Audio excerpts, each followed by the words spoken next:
All right. Happy Sunday. If you are catching this with me live, this is Akashic Moment. I am Dr. Latoya Davis. And here I come on every Sunday. I come on Sundays and talk about. Sorry. Hold on. I come on Sunday.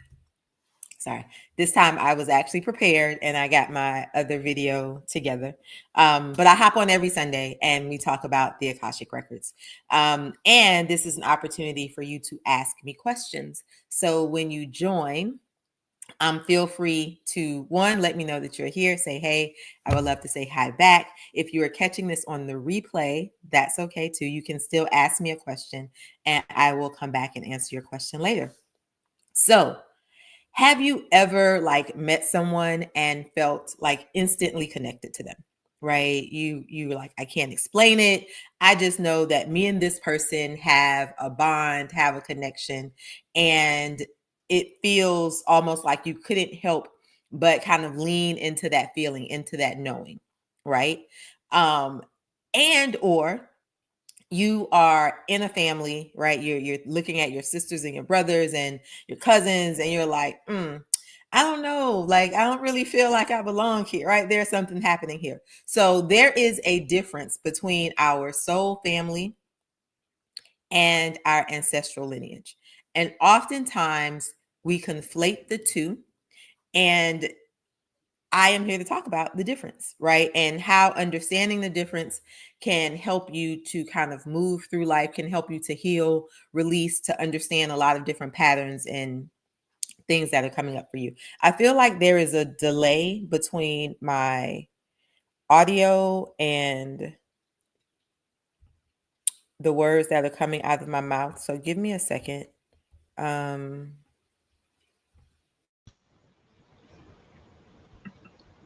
Gonna see if this is better. I don't know. We'll see when it comes out. All right, so I'm gonna get started. So first, let's talk about what is a soul group.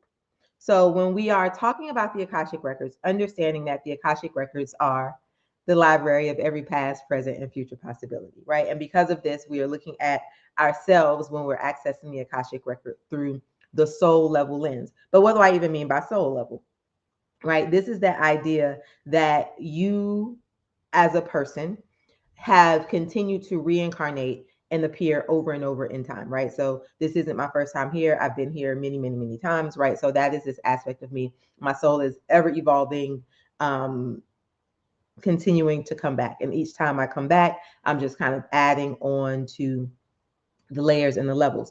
Each time I come back, I am meeting new people. I'm making new friends. I'm having new experiences. And some of those people, I'm like, yes, you are my people, right? And we will be here and do this thing over and over and over again.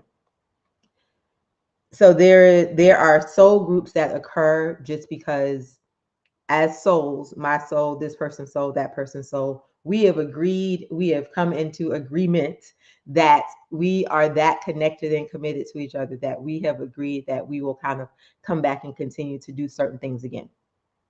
But then there is, and this is what I really want to talk about today, what I call our soul group of origination, right? Because we have many soul groups. We have, just like you can be a part of the Barbers Association or the Musicians Guild or the Leos, right? Or the Aquarius, right? We can have many, we can be a part of many, many different soul groups with various kind of connections. But the one that I'm talking about today is what we call the soul group of origination. And so the soul group of origination is that group that you were, I won't say born into, that group that you were originally incarnated into this kind of existence, into this universal existence with. Okay, and what do I mean by that? Incarnated into this universal existence. I mean that at the point that your particular soul being, remember the soul is continuous, right? But at the original point that your soul being went from an impression to physical matter, okay? That you went from an inkling into a formed or realized energetic being, however that energetic being materialized itself, right? At that point, you became a soul, but you also there were other beings that also came into being at that same time, and that is your soul group. Okay, soul groups we hear people talk about things like Pleiadian or Lyran, Earth souls, like those are soul groups. It is at the point of your original incarnation, so at the point that your soul became physical matter, those groups and other beings that were also a part of that same kind of system, right? Soul groups can come from solar systems, can come from galaxies, all of those things. And those soul groups have a particular imprint, or what I like to call an energetic imprint, that will determine just naturally some of the ways and some of the things that you do, that you process, the way that you think, your purpose, your mission, right? Some of those things are naturally tied into what your soul group is.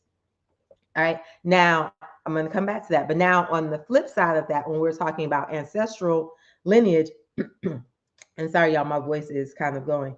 When we talk about ancestral lineage is that aspect of you that you have been born into. Okay. So remember, soul group is original point of the impression, and you become energetic into an energetic being. Ancestral lineage is the group that in this lifetime I have chosen to be born through, right? So it is by blood, it is by birth that you become a part of an ancestral lineage. It is not by blood or by birth that you are a part of a soul group. All right. The difference between the ancestral lineage and the soul group a key difference between the ancestral lineage and the soul group is looking at how those kind of imprints impact the karma that you might be experiencing, the things that you might need to release, right? Some of even the choices that you make. So we choose, and this is, people might disagree with me, and that's fine. I will stand on this until for whatever, right? Whenever.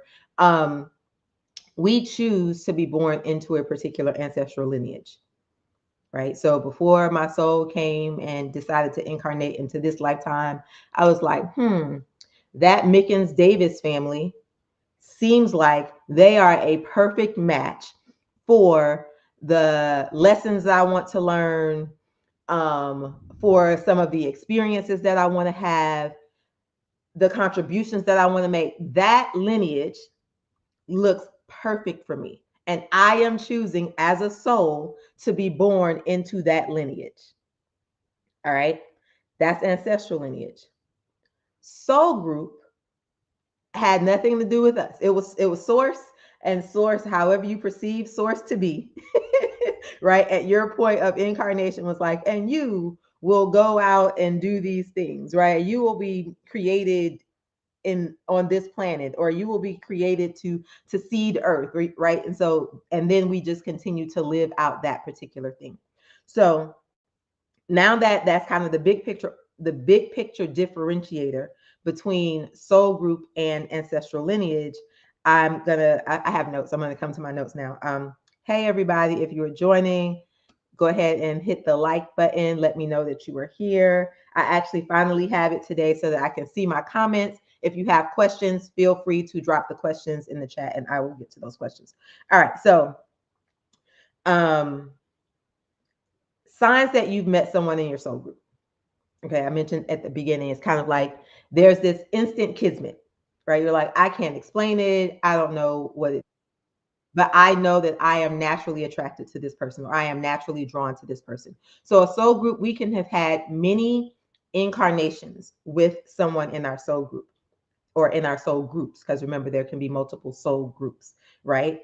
From this lifetime, I'm gonna meet people, and we could at soul level be like, let's come back and do this thing together again, right? There's probably some spiritual healers and some workers that I work with. I was like, we are great together. We should come and help humanity again together, right? And so that's how you create these soul groups.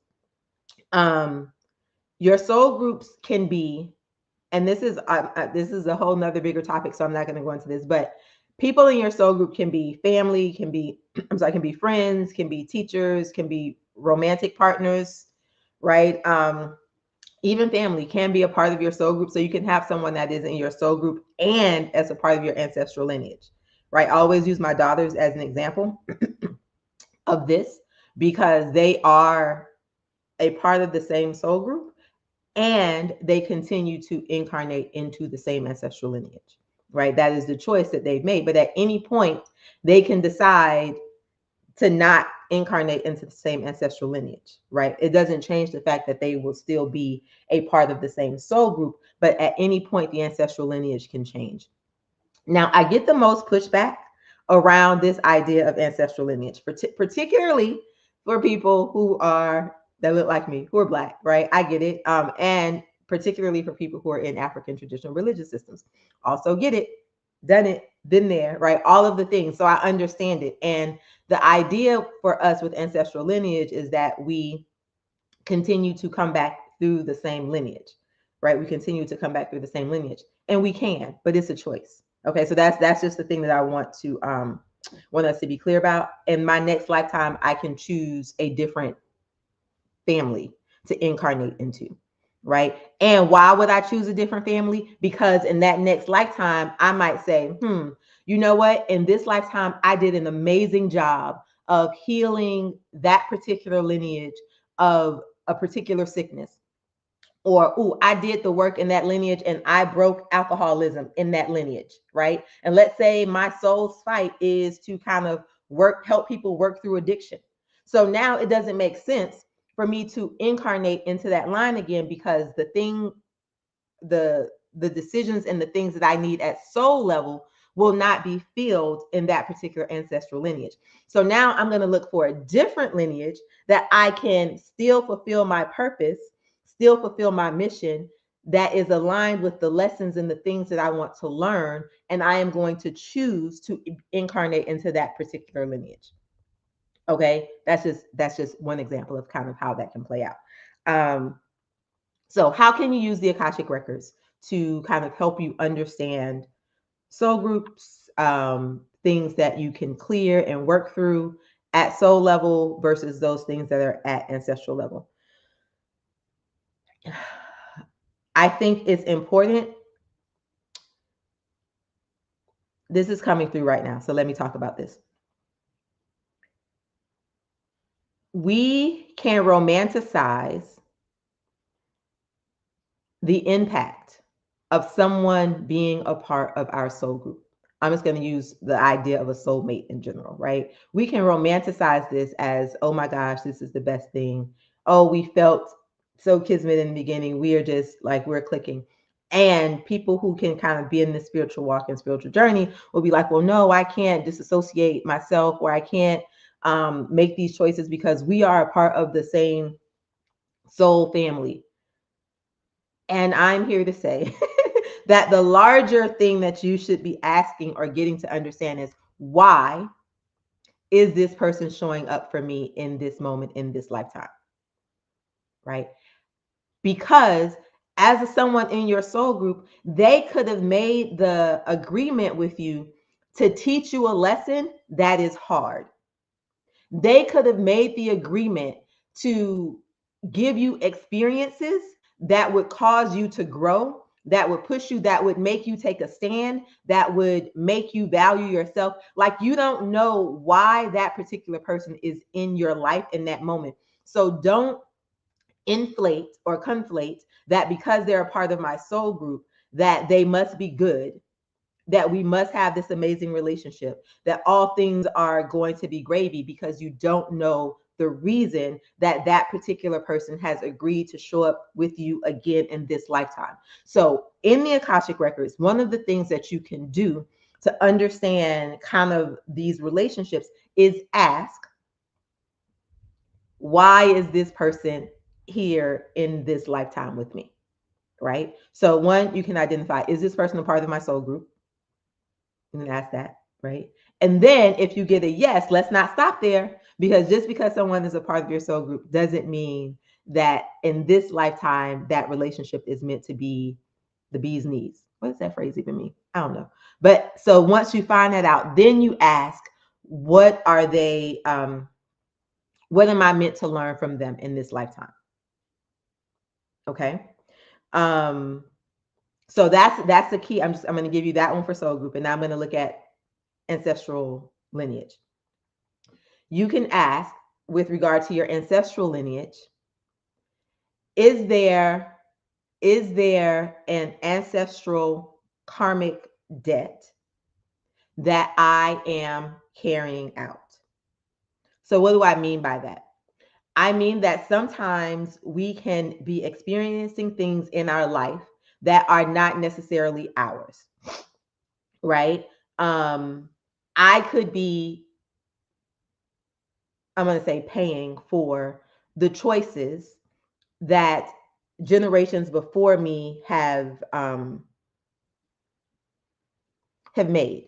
But again, by choosing to incarnate into this life, I chose, hey, I want to help with that thing, right? So one of the things that you can ask in your records is there an ancestral debt that I am carrying out in this lifetime? And or if you have a particular trauma experience, something that you are working through that kind of keeps popping up for yourself, you can also ask, is this particular thing attached to an ancestral karma or an ancestral debt, right? Or ancestral lineage. All right. So let me know if y'all have questions. Let me know if this is making sense, right? Let me see, what else can we do? Oh, in your records, you can also ask, because again, you chose this particular line, you can ask, why did I choose to incarnate into this ancestral lineage? And that question right there will give you so much insight on some of the lessons that you chose to learn, some of the experiences. It can give you a really good reflective look back on, oh wait, I went through that thing. Okay, I understand that. And it can help you move forward, because the thing with lessons is, once you learn them and once you understand that it's a lesson, you don't have to keep going through it. Right? You only keep going through it because you haven't learned it yet. And so it's going to keep coming back to you. But once you've done it, once you got it, then it doesn't come back. So if you can understand what the lessons are and then go through the process of, okay, I got it, this is why I'm doing this. And so now when it presents itself again, you are able to approach it from a place of understanding. It reduces your ability to need to stay in the frying pan, so to speak. All right. So that was really my lesson or my talk for today, y'all. I don't have much. If y'all don't have questions, I don't have anything else to really talk. I mean, it's a big topic, but I'm try not to make it too big. So things coming up. Having a live Akashic Record class, not live, virtual Akashic Record class, March 29th and 30th. So registration for that is opening tomorrow. And if you register this coming week, it will be on early bird registration. So it will be a discounted registration. Classes are on Zoom. In the class, we go through the whole process of understanding the Akashic Records and teaching you how to access not only your records, but the records of someone else. You get live practice in the class. So you get to get feedback. We do clearings. I do an attunement in the class. So I have a really, really good success rate, right, of people taking classes and being able to access the information, right? By the time you leave, you will have entered your records with certainty and clarity, and you will have had practice. So that's happening.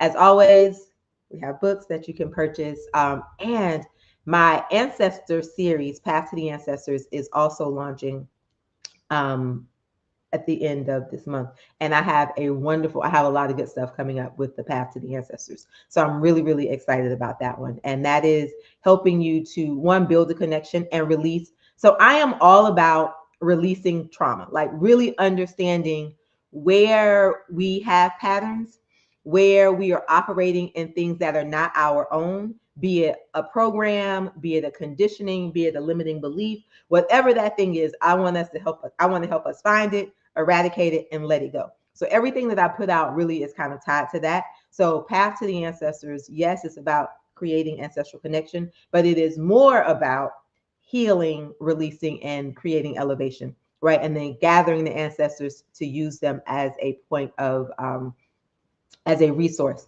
to help you get to the things that you want. All right. So please like, subscribe, and share. I always forget to do that part. Please like, subscribe, and share. Tell a friend. I'm being so much better about being consistent, y'all, with being here on Sunday. I ain't got the 10 o'clock thing down yet, but I'm here. All right. So until next time, stay aligned, liberated, and abundant. And if you have a question in the replay, if you have a question when you're watching, feel free to drop it in the comments and I will respond.